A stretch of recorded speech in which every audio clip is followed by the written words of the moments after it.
On a numbers game, the right data changes everything, and the data behind Shopify is hard to argue with. Millions of businesses worldwide run on it, including our own VSiN store. When we launched, Shopify's templates and AI tools got us live fast. Professional looking from day one. No tech background needed. Shopify checkout converts more customers and makes it easy for returning fans to come back and buy again in a single click. Shopify's built-in AI assistant Sidekick is there whenever you need help, building, troubleshooting, or just figuring out your next move. Check out what we built at vsin.com/store. Then go build something of your own. All you need is the idea. Shopify handles the rest. Start your free trial at shopify.com/vsin. That's shopify.com/vsin. Shopify.com/vsin. The numbers told the story, they always do. It's one of those idiots who believe in analytics. This is a numbers game with Gil Alexander on VSiN. Hour number 2, numbers game here on a Thursday. Matt Brown in for Gil. Kelly Bidlin alongside, watching some golf getting played as Peter Malnati just throws dart after dart after dart after dart. He's already 9 under. He's about to be 10 under. He's got a kick in. And when I say kick in, he could probably kick it in. Yes, he could. Could probably kick it in. I could kick it in. Yeah. Certainly one of the guys from the world. Actually, you know what? Unless it was a penalty kick, they would miss that. Like, somehow you miss the giant goal on the penalty kicks. You ever seen the soccer golf? Yeah. Yeah, it's a thing. Yeah. It's a thing. It is a thing. You just I kick don't really it know down how I the feel fair. about it, but Yeah, you just kick it down the fairway or whatever. Yeah, and it's all. a soccer ball, and Yeah. it's just basically a golf course, but it's got a big green, big hole up there. Yeah, it is what it is. See, I get the side view of you. You got the manly chest hair thing going on.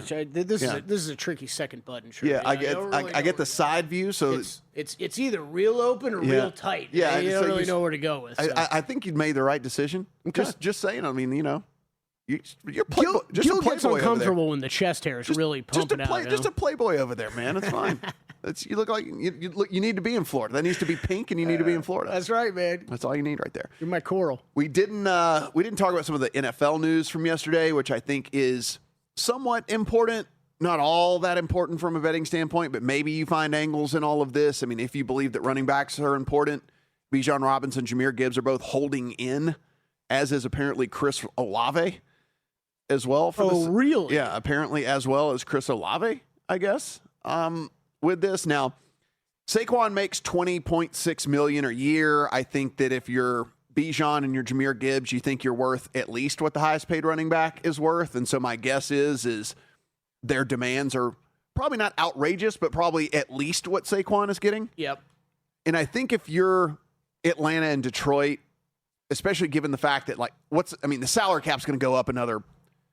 I mean, the trajectory that's going on, it goes up like $20 million a year. I mean, it's going to go up another $20 million next year. If you give another $2 million, another $3 million to these guys to make them happy, I don't think it's the end of the world. I mean, especially considering they're both still young and whatever. It's not like you're trying to give a 29-year-old running back the money that they think they deserve. Yeah, you know what I'm saying? I think it is well timed by Bijan and Jahmyr Gibbs, and I would expect both to get paid and move on. Yeah, and just move on. Like, get them out on the field and let's go. I mean, these are two teams that think that they can do it. Mm-hmm. So what are you doing? Like, just give them the money. I think Bijan Robinson could easily make the case he's the most valuable player at that position in the NFL. And if you're Jahmyr Gibbs, you're not far behind.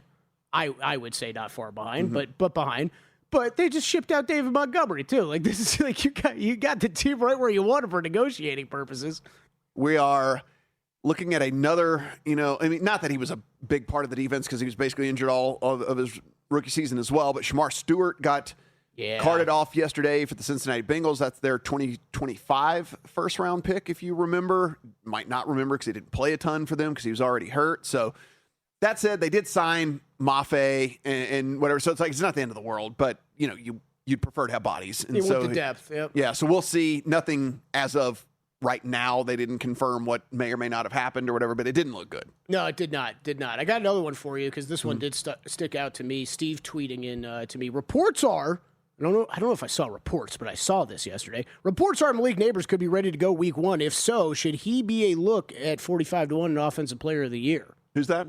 Malik Neighbors. Funny you say that. Who was out there yesterday. I'm going to be walking to the betting machine. Embedding that? When we get, well, the number here is quite interesting. The number here is quite interesting. I'm really glad. I really wish you had not had talked read that. See, Steve, what's going on right now is Matt Brown is not happy that you just brought that up because he was wanting to bet that first before talking about it. So sorry, Matt. Great tweet by Steve. Yes, yeah, good stuff. But I also I'll put it this way. I think you're onto something. I think you're onto something there. I did make a bet yesterday on one of the guys I was talking about for Offensive Player of the Year, but this is shout out to Boomers who had 60-1 out there on A.J. Brown. That made that thought a little bit easier because it's like I was thinking 40 was the best I was going to get. 60-1, I'm in. Bet that yesterday. We were here as the scuffle was going down at Bengals camp as well, involving Jamar Chase, which you just don't want to see. They asked Joe Burrow about it later, in which he said, if you could maybe just punch someone in the face and then 20 seconds later you get back lined up and get back to practice, that's probably ideal.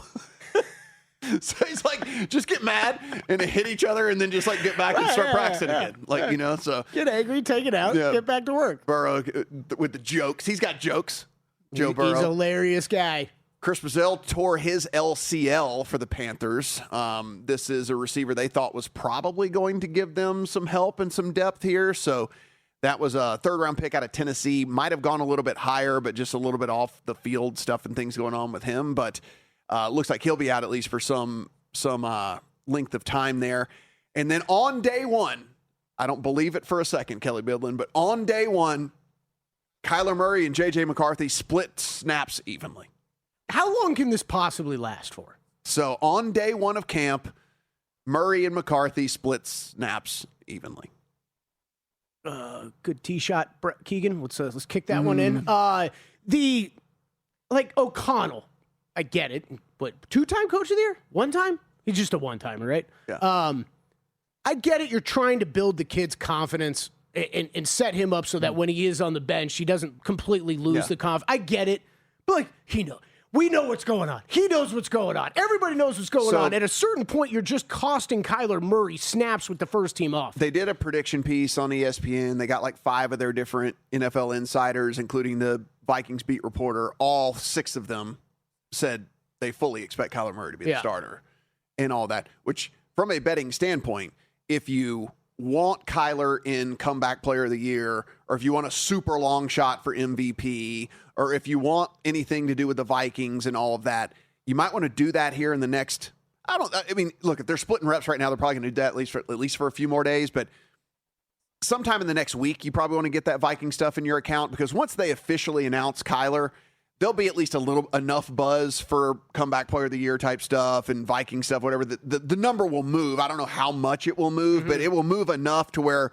you'll be like, man, I should have done that 4 days ago, or I should have done that 5 days ago. So if you do like any Kyler stuff or any Viking stuff, I'd probably go ahead and do it today or tomorrow. I think it's a good call. It's a good call. I don't know if because I've been eyeing up Viking stuff for sure. So that is definitely something I'm going to look harder at today. I don't know if I agree as much on Kyler moving as much and comeback, just because it's so stacked at the top with the quarterbacks, right? Like maybe that moves 10, 20 cents, something. Well, the thing is he's just so long that people might look at it as like an opportunity to get a long shot in their account with a starter. I mean, listen, getting a starting quarterback in any capacity, even though he is going up against some of these other bigger names, getting a starting quarterback at any capacity in your account at a long shot for that award specifically is definitely worth it. And so that's why I just think like maybe that 50 becomes 38 or something, 42.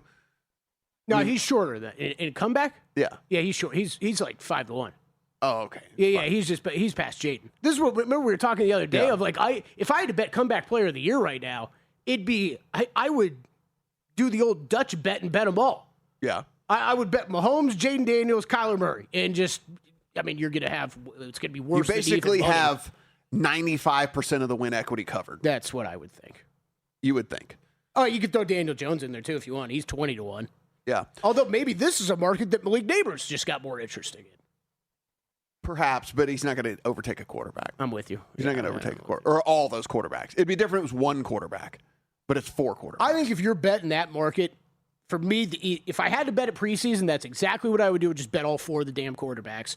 But I will wait. You know I love betting this market. I'll just wait because if 1 or 2 of these guys get injured or their team sucks, like there's probably going to be 2 of these guys that pull away from the pack a little bit. I don't mind betting one guy at worse odds than this. To add on to Kelly's deal, so Daniel Jones did get fully cleared. He will be out there. Another guy that answers a question from one of us that we had earlier in the week, Bo Nix, was a full participant as well. So Bo Nix is out there, fractured his ankle, if you remember, on January the 17th, had to have 2 different surgeries on that ankle, but was out there. Sean Payton, I'm pleased with the shape he's in, and the timeline relative to everything we discussed injury-wise has fallen into place perfectly. It's good to have him back out here for the team. So, I mean, again, we were wondering, hey, listen, defense is stacked still. Yep. You bring in an extra weapon for him. He played better than anyone thought when he was actually in there. The only question was he going to be healthy? And he didn't even have to miss a single day of camp. So he's out there huge. day one. I mean, so these quarterbacks recovering and getting back is just, it's wild. I mean, not even just the quarterbacks, everybody, right? But neighbors are talking about just how many guys did you see at camp yesterday where you're like, man, we thought when they got hurt, we thought either for sure or 90+% chance we were not going to be seeing them week 1, much less a month earlier in camp. Yeah, then some other stuff just like, I mean, I understand the schedule's pretty easy and all that, but like this Detroit secondary, we need to start kind of like looking at. I mean, Kirby Joseph probably not going to be out there to start the season. They had to release Terry and Arnold, remember, because of all of the all-field stuff with him. Brian Branch got put on PUP yesterday, 2 days ago. Feels like there's a Panther that goes down every day. There's just yeah. What was it? Who was it that went down? Linebacker yesterday, right? Right? Something like that. So again, just notes here of things that it doesn't jump off the page because it's not a quarterback or a wide receiver or whatever. But I mean, kind of a cluster injury before the season starts in the secondary for the Lions is certainly not where you want to begin your campaign, right? Yeah. Second year edge Nick Scorton, ACL injury done for the year for the Panthers yesterday. And then just kind of a little RIP thing. Not a RIP, he didn't die, but I mean, it's a death in metaphorical sense. Taysom Hill will not be back with the Saints. Yeah, they're going to high five here. 9 seasons in, and he has not said whether he's going to retire or go play somewhere else, but he just knows it will not be with the Saints. Interesting timing, I thought. Yeah. Right. If assuming he wants to keep playing, I thought it was interesting. Saints fans rejoice though. Guy was getting too many touches. AFC South when we come back.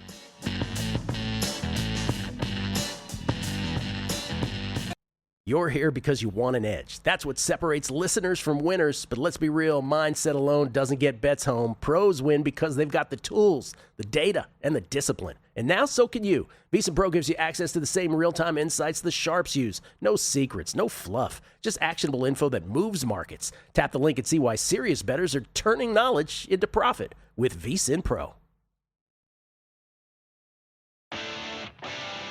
On a numbers game, the right data changes everything, and the data behind Shopify is hard to argue with. Millions of businesses worldwide run on it, including our own VSiN store. When we launched, Shopify's templates and AI tools got us live fast, professional looking from day one, no tech background needed. Shopify checkout converts more customers and makes it easy for returning fans to come back and buy again in a single click. Shopify's built-in AI assistant Sidekick is there whenever you need help, building, troubleshooting, or just figuring out your next move. Check out what we built at vsin.com/store. Then go build something of your own. All you need is the idea. Shopify handles the rest. Start your free trial at shopify.com/vsin. That's shopify.com/vsin. Shopify.com/vsin.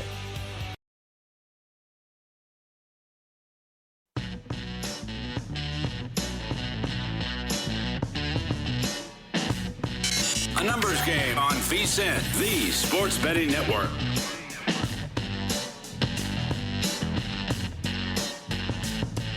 Numbers game here on VSiN, the sports betting network. People, I'm getting... You're getting tweets, man. Interesting. I'll tell you, I'm going to carry over a conversation from yesterday. I'm getting a little heated about it because they've faked me out twice now. The announcerless golf might be cool, but if we're going to have no announcers out there, we better get the graphics right, and we're screwing up score graphics. Well, this is not the feed. That's fine. I don't care. In general, we got to be getting graphics right. Actually, I do want to see the feed, though, so remind me to, you know what? Larry Meir would never let this happen. I'm going to write myself a note and say silent feed, and then on the next break, we'll pull it up and see what we think. Okay. You know, if we remember. We probably won't. Keegan Bradley. Okay, is he 3 shots back or is he 4 shots back? Now that graphic just changed. Keegan Bradley either 6 under par or 5 under Here's par. the deal. It's the last one. They're not investing, all right? It's the last Rocket Classic. So right? even for the television product, we're not investing? They're not investing as much money in this one. They're like, listen, we're done with this. Apparently, everything for the Rocket Classic this week just got the B We're team outta or here. the C team or whatever. We're done with this. Come on. Everybody who really this kind of makes sense. Everybody who really does this is on vacation right now. They've had a long golf season. Yeah. They're on a beach somewhere before school starts back up. And they know that you know they still have the championships and all that, so like they'll have to go grind that as well. Like I don't need the graphics department screwing me up. Keegan Bradley will handle that himself. Like he can't hit a fairway now. He's making birdies, but he can't hit a fairway.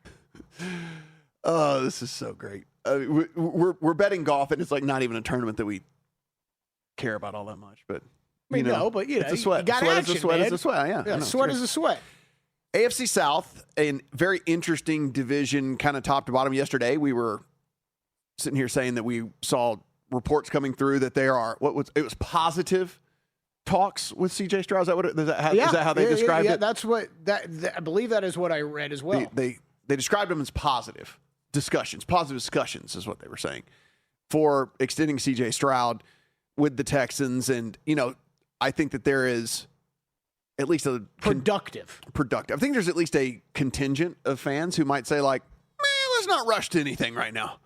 I mean, if you are a Texans fan, let's not rush to anything. You are taking the approach absolutely of like, how do we somehow play out this season? Now, I understand that the line had questions, and certainly there were some injuries along the way. Tank Dell goes down. Nico Collins had to miss a few games and stuff like that. But again, we keep going to these rating systems. There were 38 qualifiers last year in the NFL. CJ Stroud, 31st out of 38. Mm-hmm. And again, there were problems that had to be dealt with. They had no run game to speak of, right? Either. If you guys remember the whole weird thing with Mixon, where it was like enter Montgomery. Yeah, it was like Mixon. He was like weird. It was like, oh, okay, he's going to miss the first month, and it was like, he's going to miss more time, and they didn't play at all. Yeah. He didn't play the whole season. But you do get Montgomery in, which moves Woody Marks into more of a secondary role, which probably fits him better. Mm-hmm. He's probably not the bell cow type guy. I think so. I actually think they're probably a pretty good pairing back there.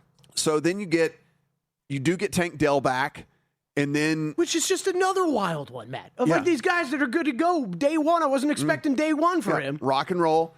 Jaden Higgins is probably going to fill the wide receiver 2 role there on the outside, and of course Nico Collins, one of the best receivers in all the league. Dalton Schultz is certainly at least in that upper tier. He's a good tight end of tight ends there. They tried to redo this line. I don't know how it'll pan out. They bring in Wyatt Teller. Wyatt Teller kind of on the tail end of his career, but at least he's better than what they've been throwing out there. Because if you were a Texans better last year, you were probably screaming at the TV multiple occasions because CJ Stroud had like 0.7 seconds to throw the ball on too many occasions. And so they at least tried to do something to this line as well, Kelly. And then that said, you go to the other side of the ball, and it's just a very loaded defense. I mean, like, it's incredible. 2 good corners, great defensive line, great linebackers. If you want to point at one hole, maybe you can look at Reed Blankenship at safety and say that, okay, well, he might be at least a little bit of a liability. But, I mean, by and large, this is like 9 out of the 11 are upper shelf guys. And then maybe if you want to kind of nitpick 2 other ones. But this is a absolutely loaded, stout defense that we talked about that with some of these other teams. It at least raises the floor of this team because you're never going to get housed.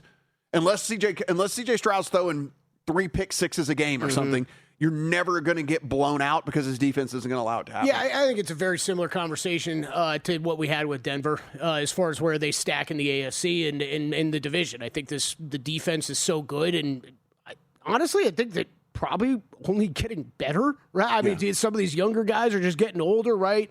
I think Reed Blankenship is perfectly fine adding him in here. I think interesting note by you, but a veteran guy coming from a successful Philadelphia defense, I think he'll slot in here okay. And it becomes all of what you think about the offensive side of the ball, and mainly C.J. Stroud. But like we both liked Denver in the West. I think in the South here, just with the weaker competition for the Texans to go up against. Man, this is a team I think I've bet on 3 years in a row to win this division. I don't know that I'll be back there again this year, Matt. I haven't made that bet yet, but it's every time I circle back and start digging into this team in this division more, it's just the Texans defense. It's only going to let them slip so far. Yeah, it's a team for me that it's hard to get too excited about with Stroud at quarterback, but it's also too hard for me to get too down on because of the defense. Right?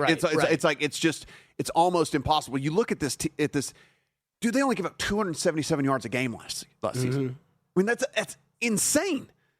Like 277 yards a game. That is crazy talk. So they do have, this is going to be, if you go back 2 years, 4 of the 5 offensive linemen have been switched out from 2 years ago.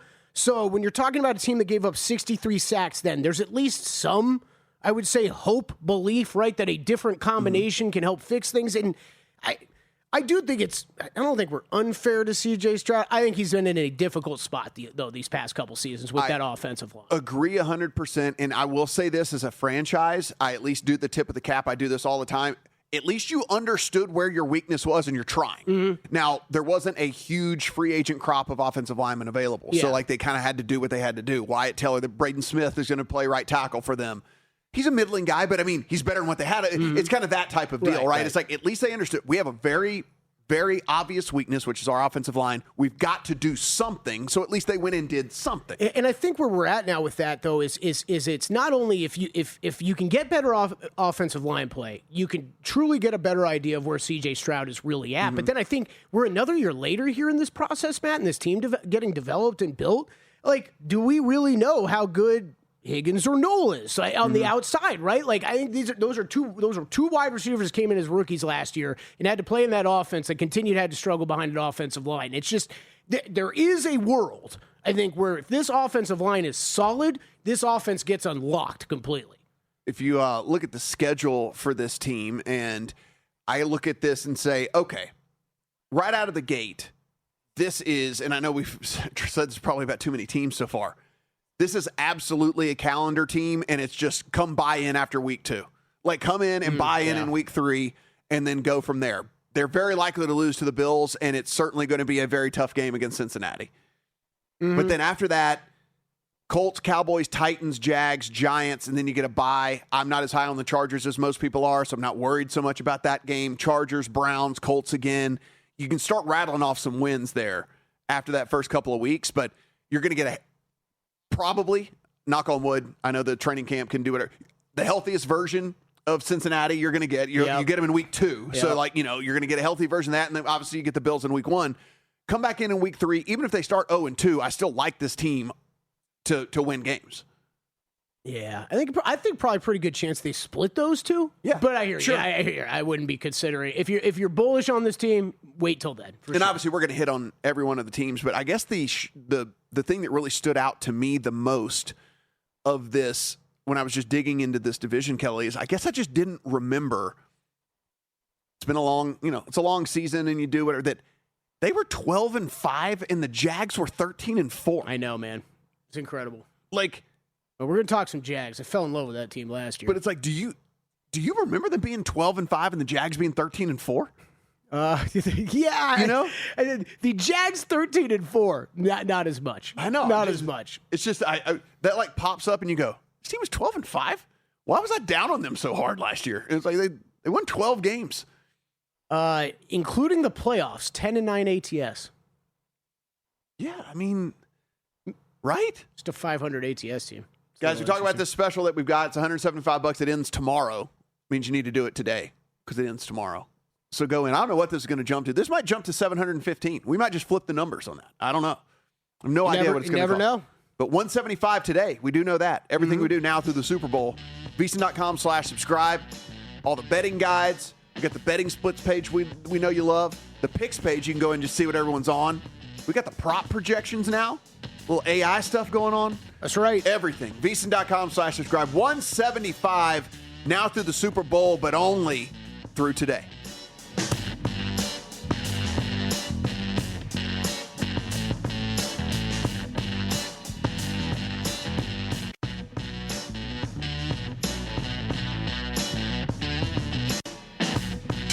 A numbers game on VSiN, the sports betting network.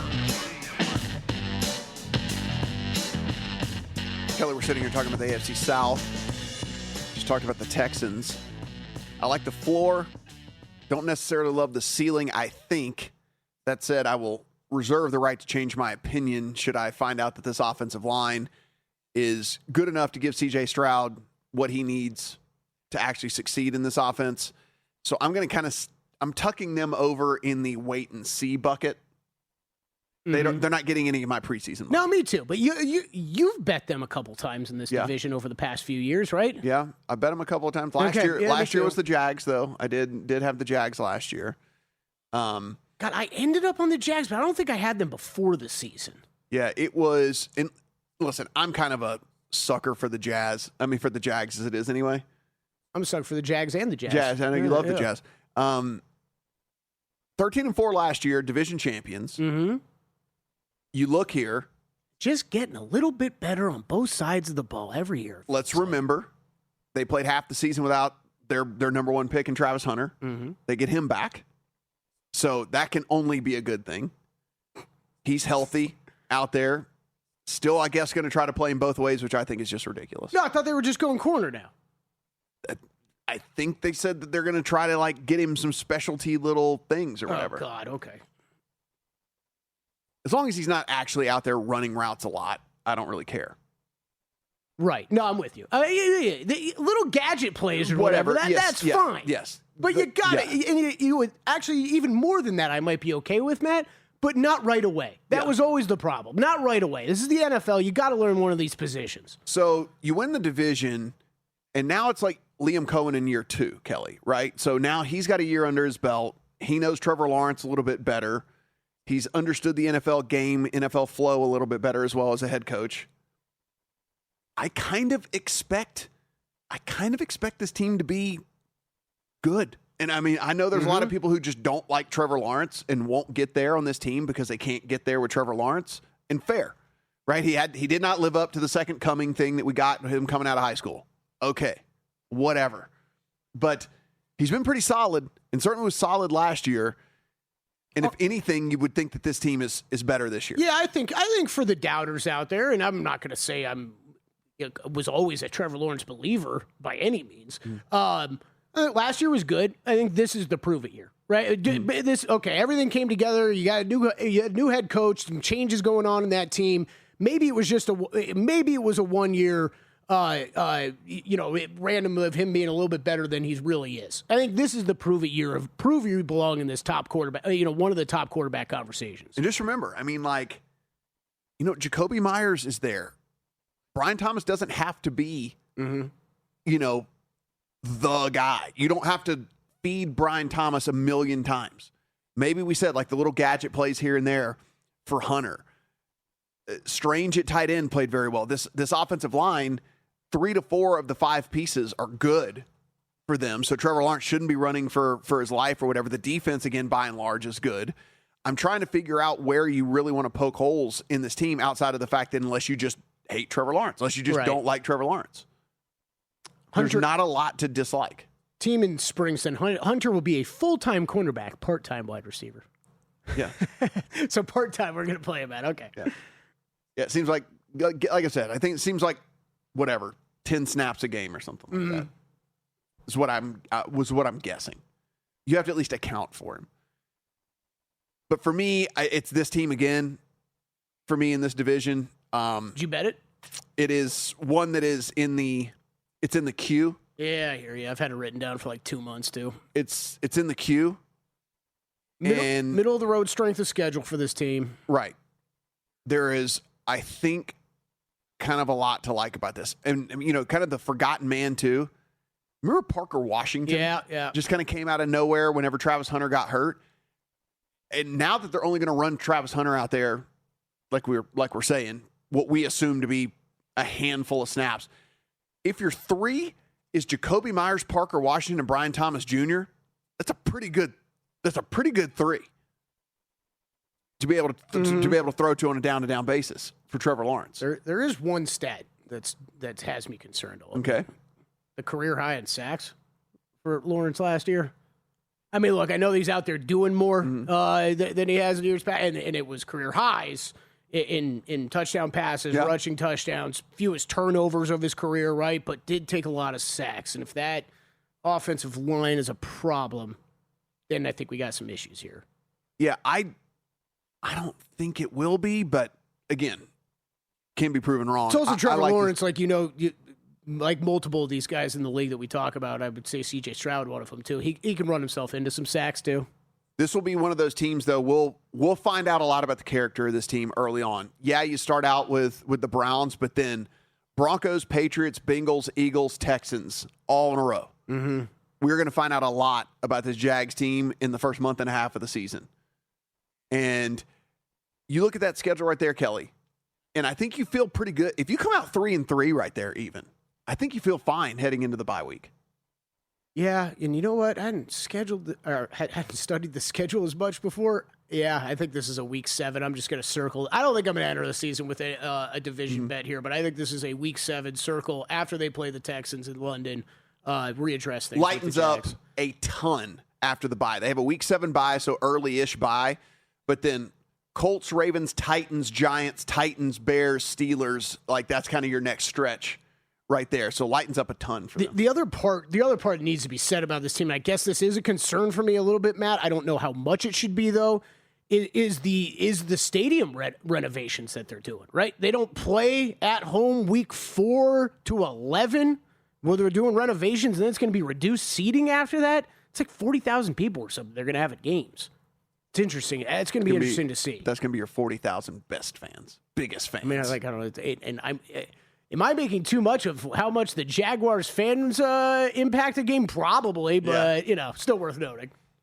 The Colts started 7-1 and finished 8-9. If that tells you how that season went. Started 7-1, one of the hottest teams in all the NFL. Daniel Jones was lighting it up. Actually, in the MVP conversation, don't laugh, he was. Totally was, yep. Don't laugh about that at all. He gets hurt, team just absolutely spirals, completely falls off a cliff. Is back and is going to be starting for this team, and he's going to be out there for training camp, and he's going to be good to go. Alec Pierce, on the other hand, who they paid a whole bunch of money to be their wide receiver, is not, it seems. It seems as if he's at least going to start injured, trying to get back from everything. They traded away Michael Pittman Jr., so when you talk about depth at the position, it does start to get a little bit wonky there for this Colts team. Really good starting corner tandem. You could sit here and probably argue maybe the best starting corner tandem in all of the NFL in Sauce Gardner and Charvarius Ward. You're not going to find too many corner tandems better than that. But defensive line, not that great. Linebacker, not that great. So there are definitely holes on the The defense was bad last year, and honestly worse than I remember. Looking back at stats, worse than I remember. I mean, PFF, they finished 25th defensive rating in defense, 7th on offensive side of the ball. I mean, beginning of the year, the offense was great, and actually ended up being just better overall than you would have thought. But yeah, 25th rated defense. As fun of a story as it was last year with what they were able to do on the offensive side of the ball. By the way, it is a good offensive line, and arguably one of the best offensive lines in the NFL. Yep. I think very clearly in a second tier behind what the Texans and the Jags bring to the table. I agree, but also the biggest wild card to me. This is the biggest. So do you honestly think they could win this division? I mean, they showed enough. It's nearly 4-1. They showed enough at the beginning of last year that I can't sit here and say no, they don't have a chance. I was not expecting that start by the Colts last season, and you're talking about Daniel Jones back healthy. Yes, his numbers dipped before he got hurt, but you're talking about him back. They've had a whole offseason to get prepared. Yeah, I can't say that they're not a part of this conversation. Okay. I honestly, man, I think it's part of the reason why I'm staying on the sidelines when it comes to a Texans or Jags bet. This is the third team, though. I think if you were considering any of them, it's another calendar spot, right? You start with Baltimore, Kansas City, Houston. Take 3 weeks, see how the team looks. I would, if you're bullish on the Colts, I'd be playing overs after that. It's certainly at least a mildly intriguing team, if for nothing more than the fact that you do have an awesome offensive line. So Daniel Jones should be able to operate without much worry back there. Great running game. And good running game to go along with all of that. And if Pierce can make it back sooner than later, I think that this is a team that, like you said, at least will be a tough out. It might not be a good team, but it'll be a team that nobody wants to play. Mm-hmm. Can we at least go there? Oh, yeah. I'm saying you can't rule them out completely winning the division. Look at Kelly Bidlin. JVT disagrees with me. Says I'm crazy. I said very clearly behind the Jags and the Texans, but you said, yeah, not so much. Guys, if you have not visited Sharp Plays, head on over there. Everything that they do has been documented, been winning for a long time over there. They're watched, respected, and feared. Head over to sharpplays.com today. When we come back, let's head to college football. Ryan McIntyre going to join us from the college experience over there on the Sports Gambling Podcast Network. Who does he like to win it all? And a little bit of win totals as well.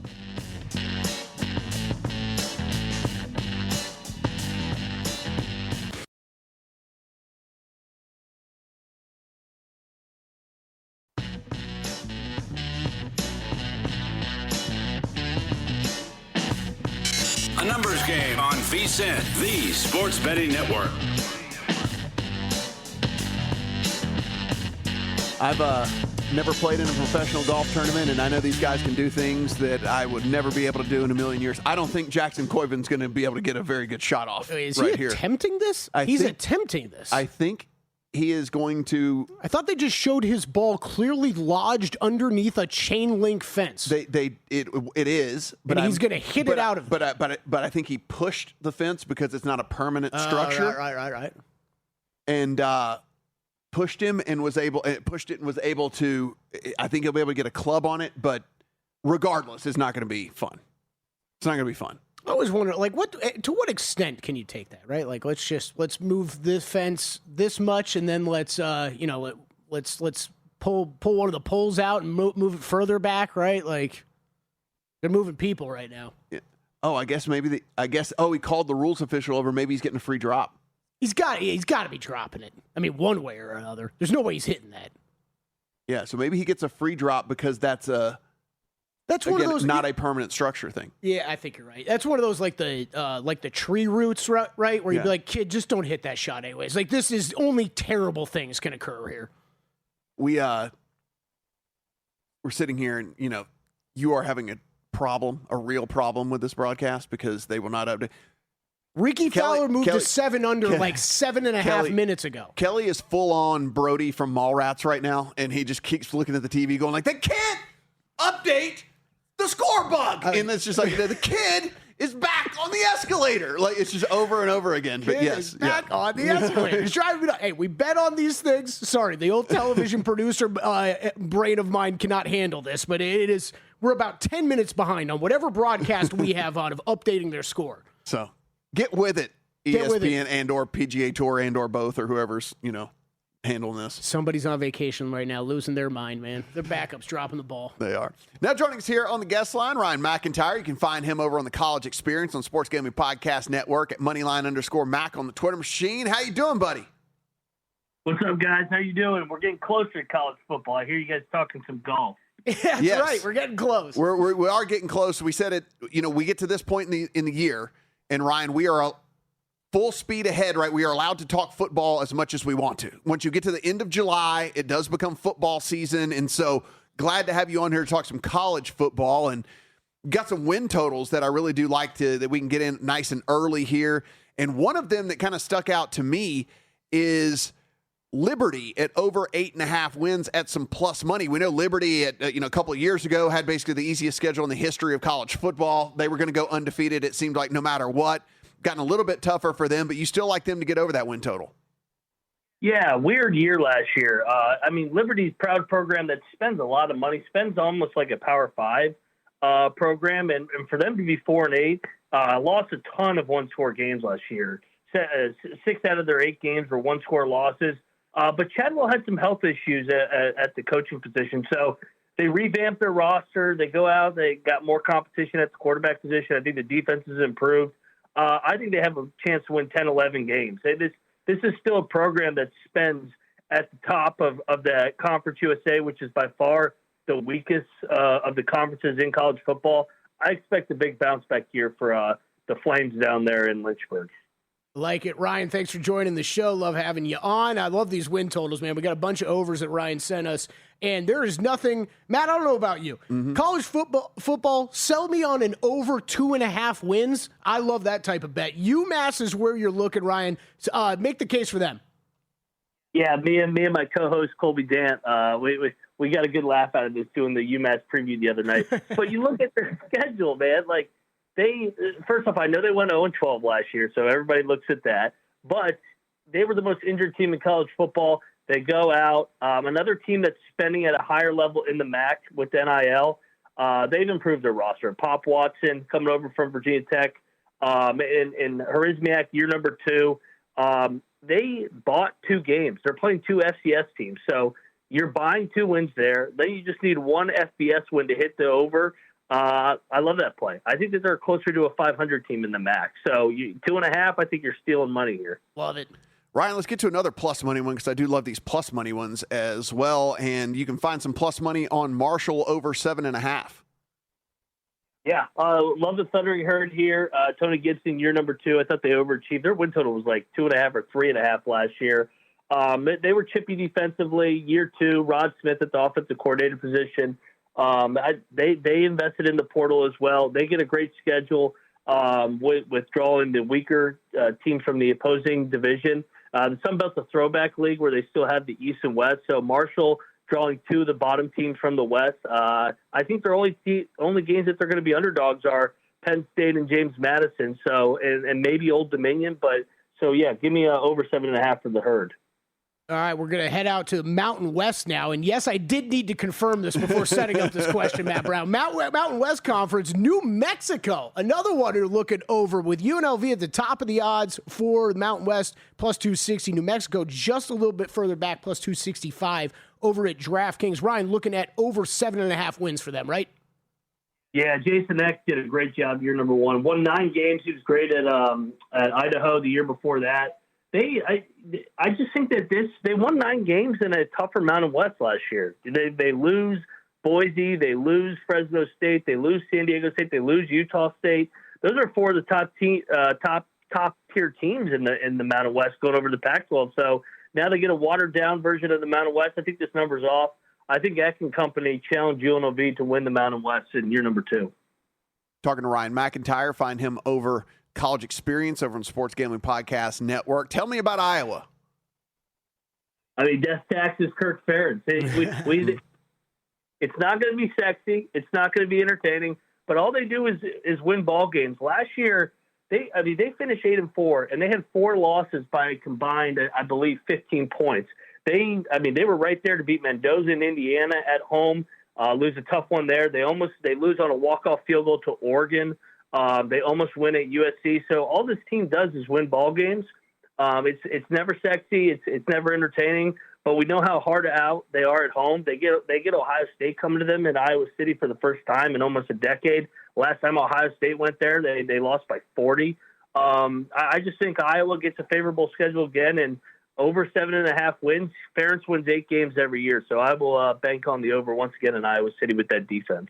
Okay, I like it. And then heading to the Big 12, they might be 50-1 to win the conference, but you're going to look over on West Virginia as well.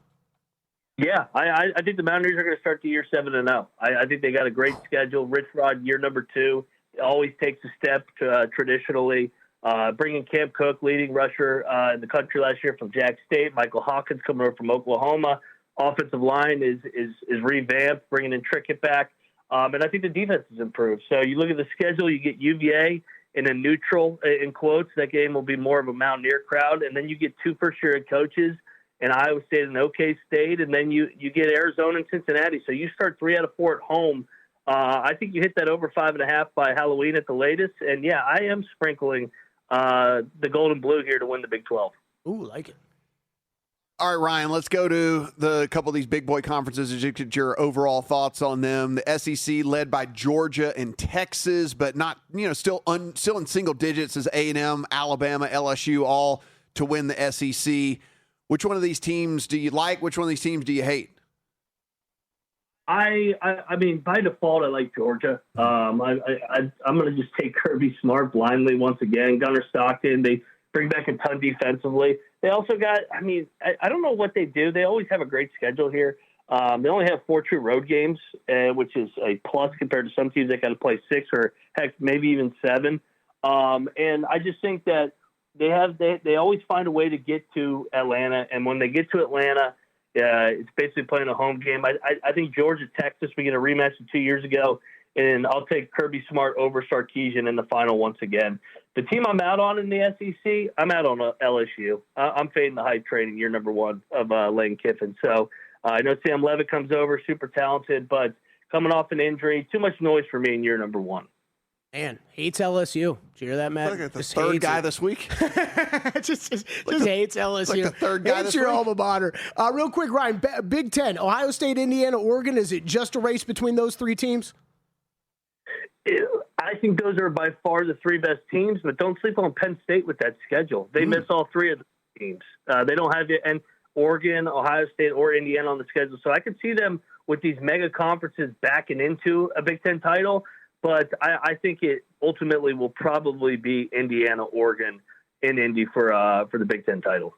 He is Ryan McIntyre. Find him over the College Experience over on the Sports Gambling Podcast Network at Moneyline_Mac on the Twitter machine. Appreciate the time, buddy, and good luck.